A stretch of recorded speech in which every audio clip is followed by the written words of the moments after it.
Here we have a new 2026 Chevrolet Silverado EV. Now this one comes in the LT trim level with the standard range battery, so up to 283 miles on a full charge here. Riptide blue metallic paint, and then we have black Evotex interior. For the powertrain, we get an electric motor on each axle, giving you four-wheel drive capability. But let's see if this thing is worth it as we go through the features here. Front end, we do get our LED headlamps along with the LED daytime running lights. And I do love the Riptide blue metallic. I think it's worth that small increase in price over the black or the white. I love this color. Down here, these are gonna be 18-inch high gloss black aluminum wheels. We get passive keyless entry on all four doors. The door panel here, power door lock controls. We have a one-touch up and down window on the driver's side. The other three doors have express down. Power mirror controls are there. And we do have blind spot monitors in the side mirrors. Bottle holders, electronic parking brake, lane departure. That is for the front trunk. We have our trailer brake controller there. Pedals, manual tilt telescoping steering wheel. And here's our power driver's seat with two-way power lumbar support. But I want to give a huge thanks to Chevrolet Buick GMC of Murfreesboro here in Murfreesboro, Tennessee for allowing me to review this truck today. I'll leave a link below in the description. But if you're looking to find the best price on one of these closer to home, click that second link down below. It takes just a minute to fill out your information, and I'll make sure the local dealers are fighting to get you the best price on this or whatever new vehicle you might be interested in. Now I have the front seat adjusted for someone of my size, being 6'3" with longer legs. As you can see, tons of space. Headroom is phenomenal as well. Seat back pockets are on both sides. Somebody left stuff all in this truck. Rear AC vents, then you have a 3-prong household plug-in, 2 USB-C ports, little storage down there. And there's a look at the front from back here. LED reading lights. And then you can hang a uniform here with ease if you need to. And then you can lock, unlock the child locks on either door.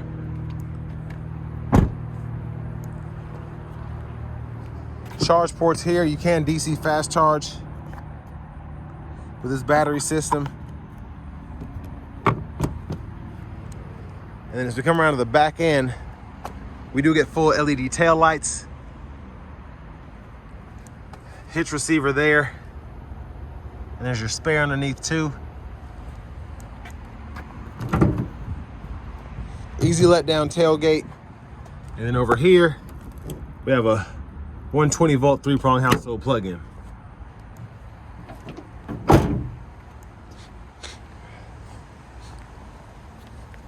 Now as we come around to the rear passenger seat,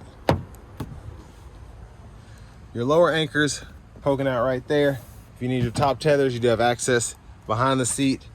And you can lift these seats up and you can stow things underneath if you choose to do so. Front passenger side, you get a 4-way manual seat. So look there. And then we'll take a quick look at the window sticker. You all can pause anywhere you need to take a closer look at anything. But $64,925 is the sticker price here. I don't know. Now, when you consider most people don't use this range or will need it, you might be thinking, I'd rather spend 30 grand less and lose a few features and not have as much range as opposed to paying 95K for an RST or a max range trail ball, something like that. But lockable glove compartment down there. You have a little top storage tray for your passenger's phone or whatever. And as we come back around to the front, you do get another 120 volt up here. There's the charger that comes with it.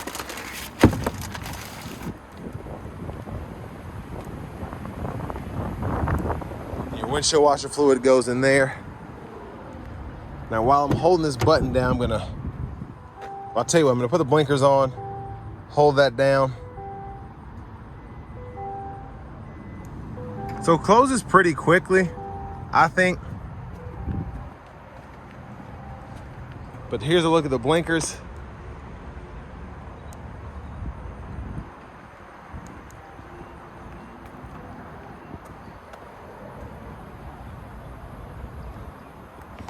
And now it's hopping the driver's seat.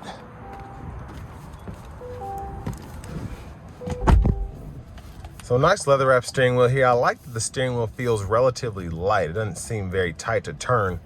There's the horn. Now over here to the infotainment system, let's just go straight to audio. We do have AM, FM, XM radio, along with Bluetooth. We have Apple Music, USB, and then Google News as well. With this Google Assistant system, since GM's using their own kind of software there, you don't have CarPlay, Android Auto, but you can download these apps and link them directly to the radio. Hook up your Wi-Fi hotspot and all that. Your vehicle status menu, you can see if I click on certain things, I can see tire pressure, energy efficiency, all of that there, or I can go into each menu separately and take a look at all that. Drive modes are here. You have normal, my mode, off-road. You can toggle your one pedal down here. And in the Play Store, your charging app, you can see, set up your home location, set up your charge time if you want to charge a certain time to save on your utility bill, whatever. And then your settings right here, your vehicle settings include your teen driver, rear seat reminder, buckle to drive. And then your system settings down here, you can change your language, and then your units of measurement as well.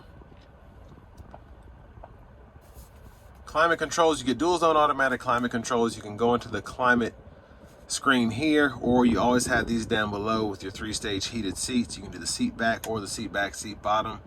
You can toggle between your AC or heat there, fan speed, fan direction, but you also have buttons down here below and knobs, which is good to have. And then a wireless charging pad, 2 USB-C ports, and a 12-volt down there. Now your controls are right here, so you have your power window lockout, traction control, automatic high beams, the park assist, all of that, the rear automatic braking, even the dome lights you can turn on there. So press that, turns that on, which I like that. And then you have garage door transmitter as well. And you can also set up your auxiliary switches too.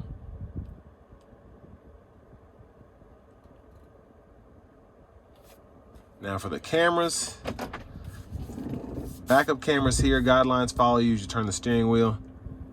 Front camera there. Side views, hitch view. And then bottle holders. Little storage pocket here.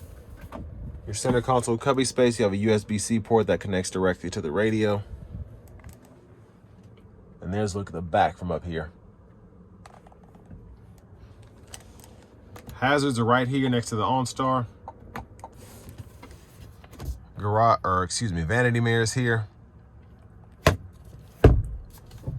then back up front, left side stock blinkers.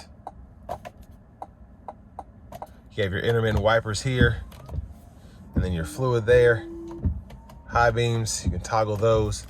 And then the shifter on the right side, hit the brake, pull for neutral, pulling up for reverse, pulling down for drive, press P for park. And then you can actually toggle the regenerative braking if you're not in the one pedal mode there. Cruise control, you can hold the cancel button down to go between the different cruise controls there.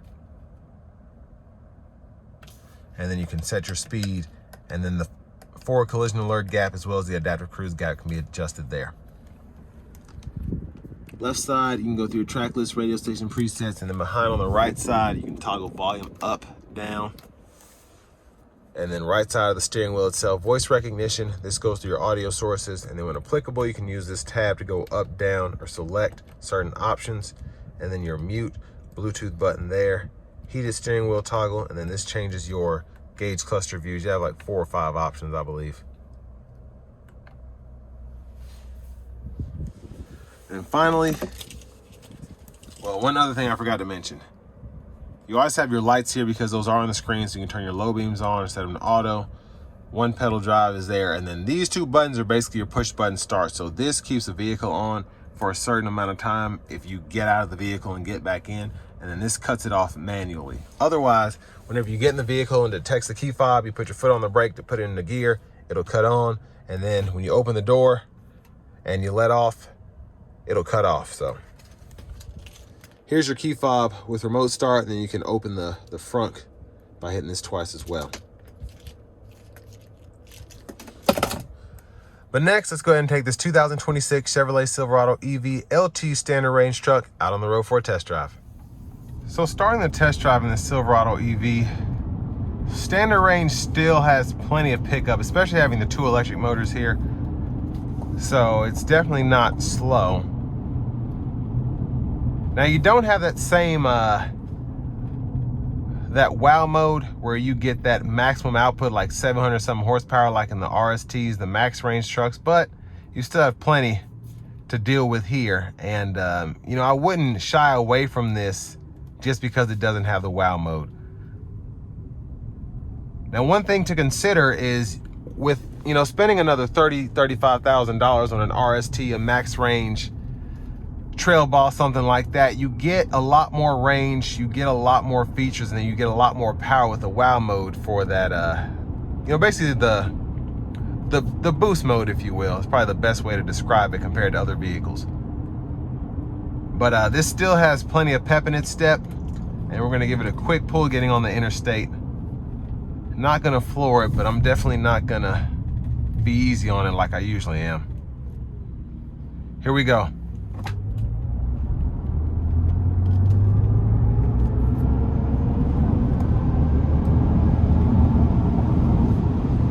Yeah, very, very quick. Hit the wrong button. Now I want to give a huge thanks to Chevrolet Buick GMC of Murfreesboro for allowing me to review this truck today. I'll leave a link below in the description. But if you're looking to find the best price on one of these closer to home, click that second link down below. It takes just a minute to fill out your information, and I'll make sure the local dealers are fighting to get you the best price on this or whatever new vehicle you might be interested in. But ride is very good. It's relatively quiet in here. Wind noise is coming through just a tad bit more than I would expect, but I think a lot of that has to do with not having the drone of an engine sound in this truck here. It's a big truck, not necessarily the most aerodynamically efficient one. So you're gonna hear a little bit of wind noise, but it's nothing bad at all. I can still hear myself talk. The radio will probably drown that out anyway. But it's not at all bothersome.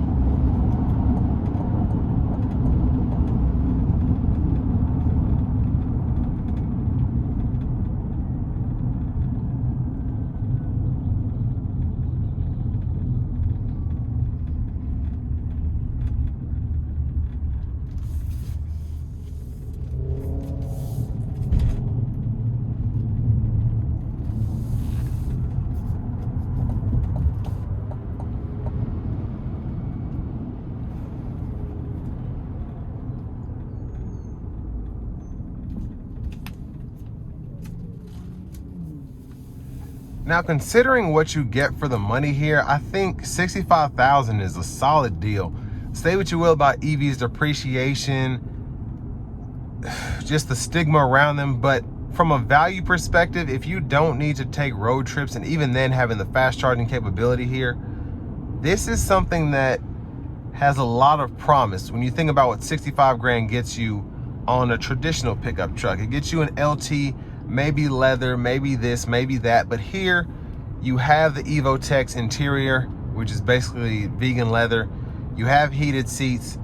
You have this beautiful looking truck, but the performance on this thing is incredible if you're just talking about keeping it under 80 miles an hour in terms of the pull you get, the acceleration from a stop, the four-wheel drive that's basically standard on these with dual motors. But then also, I love this Riptide Blue. It's absolutely stunning in person. I love having the 3 outlets here, or the 2 outlets here, I believe, and then all the USB-C ports.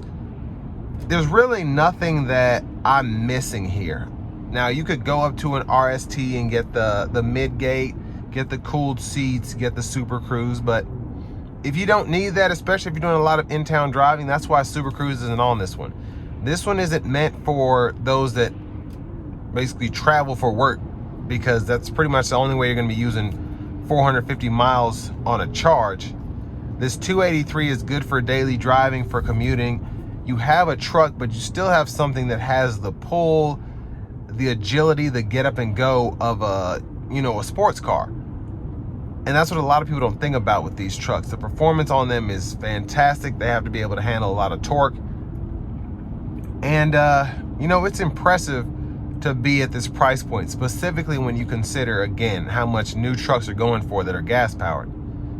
Now, if you compare this to a 30, 32 grand truck 10, 15 years ago that was a single cab Silverado, I mean, yeah. But the fact that a 1500 custom crew cab with basically the only amenity being wireless CarPlay, Android Auto, and a power seat goes for almost 50 grand. Why not get all this for 15 grand more, and something that is quick, fun to drive, and relatively practical? But all that being said, this will bring me to the end of my review of this 2026 Silverado EV LT Standard Range.